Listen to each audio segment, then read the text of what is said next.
হয়ে এই অভ্যুত্থানের একজন হয়ে আপনাদেরকে শুধু এই কথাটি দিতে চাই, শুধু শহীদ পরিবার নয়, শুধু আমার আহত যোদ্ধারা নয়, এই অভ্যুত্থানের সাথে সংশ্লিষ্ট যারাই বিভিন্নভাবে ক্ষতিগ্রস্ত হয়েছেন তাদের জন্য, আমার শহীদ ভাইদের পরিবারের জন্য, আমার আহত ভাই বোনদের জন্য আর্থিক সহযোগিতা হোক, দীর্ঘমেয়াদী পুনর্বাসন হোক, নির্দিষ্ট সম্মানের ব্যবস্থা করা হোক, পরিবার থেকে অন্তত একজনের যোগ্যতা অনুযায়ী চাকুরির ব্যবস্থা করা হোক। যেই দাবিগুলো আমাদের কাছে আসবে প্রত্যেকটি যৌক্তিক দাবি বাস্তবায়নের জন্য জুলাই শহীদ স্মৃতি ফাউন্ডেশন তার সর্বোচ্চটুকু দিয়ে কাজ করে যাবে।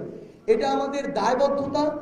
এই যে রক্ত, এই রক্ত আমাদের যে নতুন স্বাধীনতা এনে দিয়েছে, এই রক্তের একটি সবচেয়ে বড়, আসলে আমরা অনেক পাওয়ার কথা বলতে পারি, এটি হচ্ছে সবচেয়ে ন্যূনতম পাওয়া।